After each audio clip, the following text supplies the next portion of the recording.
लोजपा के तो हमारे चिराग पासवान जी है, ये मुख्यमंत्री का उम्मीदवार, और वो बने रहेंगे। अगर देखें पिछला चुनाव विधानसभा वाला, तो एक सीट पे एलजेपी जीत के आई थी, जहां तक मेरी जानकारी है, जहां तक मुझे याद है सिर्फ एक सीट जीत पाए थे आप लोग, जबकि लड़े 100 के ऊपर सीटों पे थे।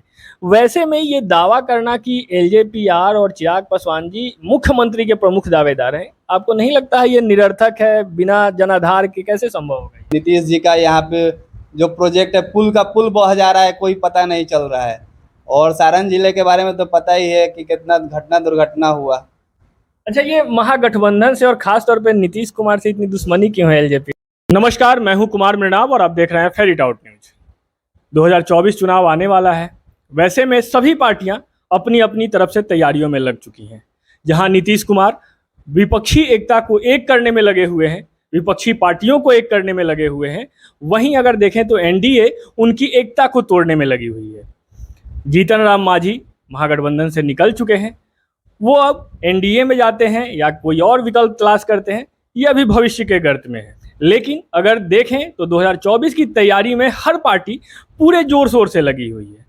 वैसे में एलजेपीआर जो चिराग पासवान की पार्टी है, वो भी तैयारी पूरी कर रही है, लेकिन उन्होंने अभी अपना पत्ता खोला नहीं है कि वो किधर जाएंगे, एनडीए के साथ हैं, महागठबंधन के साथ हैं, या वो किसी थर्ड फ्रंट में जाएंगे।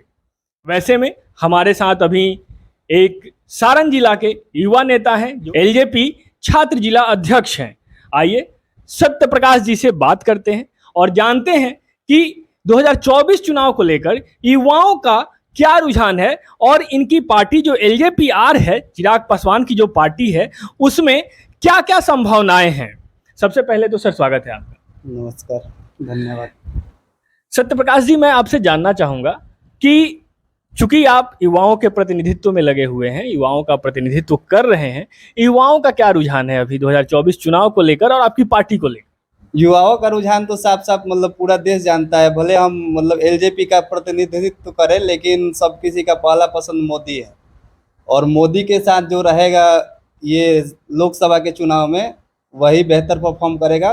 वो क्षेत्रीय कोई भी पार्टी हो, मतलब इतना किसी पार्टी में ये नहीं है कि अकेले लड़के और मतलब वहाँ तक प्रधानमंत्री तक का सफर तय कर ले। तो यहाँ पे तो किसी का लड़ाई ही नहीं है, यहाँ पे मोदी, ओनली मोदी है। जो युवाओं का रुझान है अभी तक हमने देखा है। अच्छा, अगर युवाओं की बात करें तो आपके जो शीर्ष नेता हैं वो भी युवा हैं, चिराग पासवान जी। चिराग पासवान जी किधर जाने वाले हैं? चिराग पासवान जी कहीं नहीं जाएंगे। चिराग पासवान जी का अपना मतलब बिहार की बात करें तो बिहार में चिराग पासवान जी अभी युवाओं का पहला पसंद है और मुख्यमंत्री के सबसे प्रबल दावेदार हैं। तो जो भी का नहीं, मतलब हमारे जो राष्ट्रीय नेता हैं श्री चिराग पासवान जी, उनका सीधा सीधा कहना है कि मतलब उनका कहना क्या है कि वो हमेशा बीजेपी को, आप देखते होंगे कि एनडीए के समर्थन में रहते हैं। तो अगर गठबंधन, अगर एनडीए के तरफ से प्रपोजल आता है तो एनडीए के साथ जाएंगे, अन्यथा मतलब इधर कांग्रेस और इधर महागठबंधन के साथ तो नहीं जाने वाले हैं। मतलब या तो वो एनडीए में जाएंगे या कोई तीसरा विकल्प की तलाश करेंगे? नहीं नहीं, वो पूरे बिहार में अभी तक तो हम लोग को जहाँ तक इन्फॉर्मेशन है, ये तो तय राष्ट्रीय अध्यक्ष ही हमारे करेंगे, क्योंकि हम लोग तो सिपाही हैं उनके। वो जो आदेश देंगे उस पर हम लोग काम करेंगे। लेकिन अभी तक पार्टी का जो मतलब एजेंडा है कि पूरे बिहार में सभी सीटों पे लड़ना है। अभी मतलब 40 की 40 सीटों की तैयारी चल रही है। हाँ, 40 की 40 सीटों की तैयारी चल रही है। अच्छा, एक कयास लगाया जा रहा है अभी, अब कितना सच है कितना झूठ है ये आप बता पाएंगे, आपकी पार्टी के शीर्ष नेता बता पाएंगे, लेकिन खबरों में ये बना हुआ है कि बीजेपी ने चिराग पासवान जी से उनकी पार्टी विलय करने का ऑफर दिया था और उसके बाद मुख्यमंत्री बनाने का ऑफर दिया था कि अगर आप अपनी पार्टी को बीजेपी के साथ विलय करते हैं तो मुख्यमंत्री बनाया जाएगा चिराग पासवान को। कुछ ऐसा हुआ था क्या?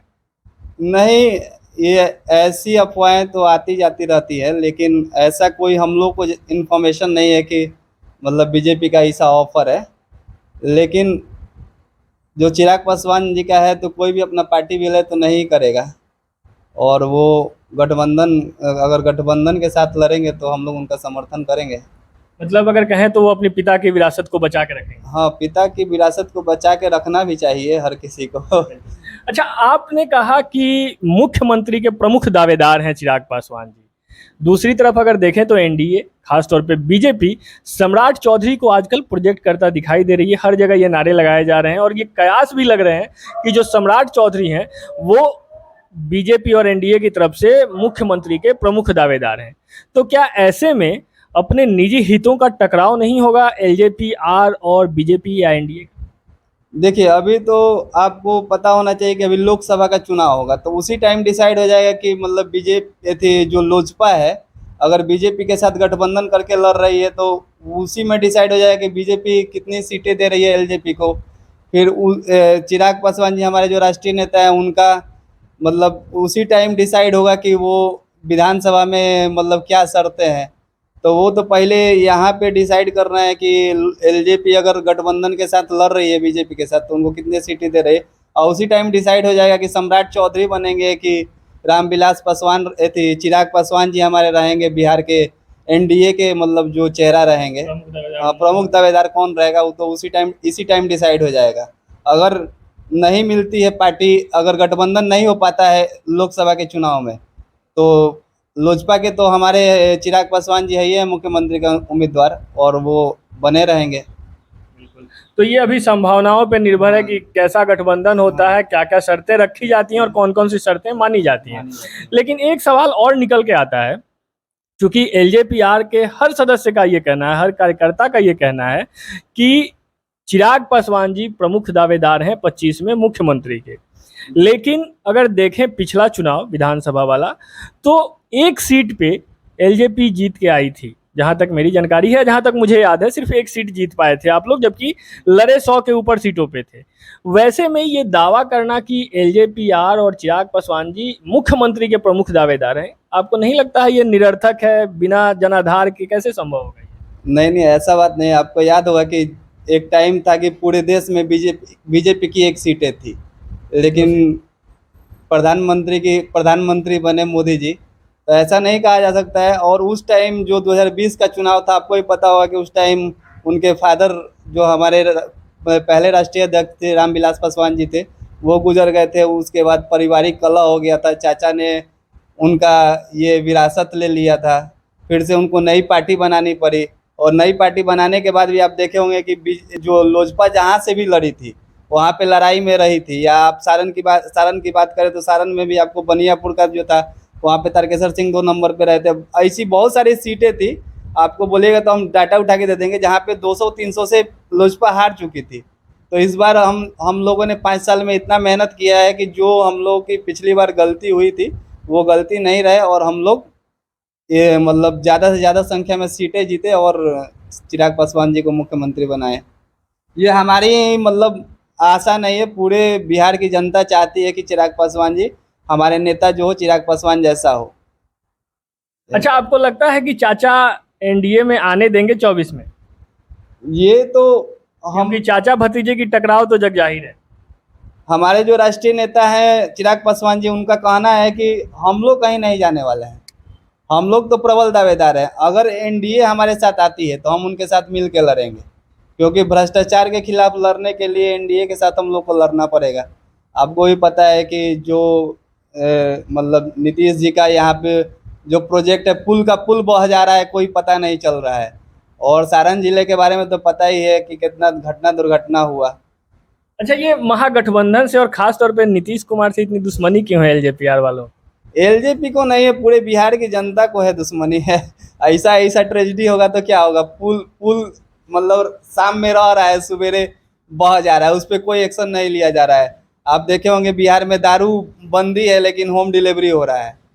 यहाँ पे कोई भी काम ऐसा नहीं है जो मतलब सुचारू ढंग से हो रहा है, हर जगह करप्शन है। आप प्रशासन को उठा लीजिए, आप अभी हम 1-2 दिन पहले का आपको बता रहे हैं कि सदर अस्पताल में ना प्रॉपर, कितना बार जाते हैं तो देखिएगा इधर उधर महक रहा है, ना मतलब कोई प्रॉपर वर्क नहीं है, हर जगह घूसखोरी है, करप्शन है, तो हर किसी को नफरत होने लगेगा। बेरोजगारी उतने तेजी से बढ़ रहा है, बिहार का तो बेरोजगारी का कहना ही नहीं है। जो भी मतलब पार्टी रूल की है अभी तक बेरोजगारी बढ़ाने छोड़ के घटाने का काम नहीं की है, तो हर किसी को नफरत हो गया। 15 साल से तो चच्चा ही सरकार में है, कभी इस पार्टी के साथ कभी इस पार्टी के साथ सरकार में रहे, मुख्यमंत्री रहे, तो मतलब प्रथम तो उनका प्रायोरिटी बनता है कि वो बिहार को कैसे गवर्न कर रहे हैं, कैसे चला रहे हैं। तो इसी के 17 साल से नहीं, 2005 के बाद से 17-18 साल हम जब से देख रहे हैं, हमारा तो होश है तब से चचा का ही सरकार है, और अभी तक हम भी डबल ग्रेजुएट किए हुए हैं, कोई ऑप्शन नहीं है तो क्या किया जाएगा, यही सब। बहुत बहुत धन्यवाद। सत्यप्रकाश जी छात्र लोजपा के जिला अध्यक्ष हैं, बहुत ही मुखर होकर बात रखी इन्होंने अपनी, बहुत प्रखर वक्ता हैं, युवाओं में काफ़ी लोकप्रिय हैं, और हमने इनसे बहुत कठिन सवाल भी पूछे जिनका बहुत ही सुलझा हुआ इन्होंने हमें जवाब दिया। आप इनकी बातों से कितना सहमत या असहमत हैं, हमें कमेंट के माध्यम से सूचित करें। बहरहाल इस खबर में बस इतना ही। आप बने रहिए हमारे साथ, देखते रहिए फेरी टाउट न्यूज़। अगर अब तक आपने हमारे चैनल को सब्सक्राइब नहीं किया है तो कृपया सब्सक्राइब कर दें। अगर आप हमें फेसबुक पे देख रहे हैं तो हमारे पेज को लाइक और फॉलो कर दें। बहुत बहुत धन्यवाद।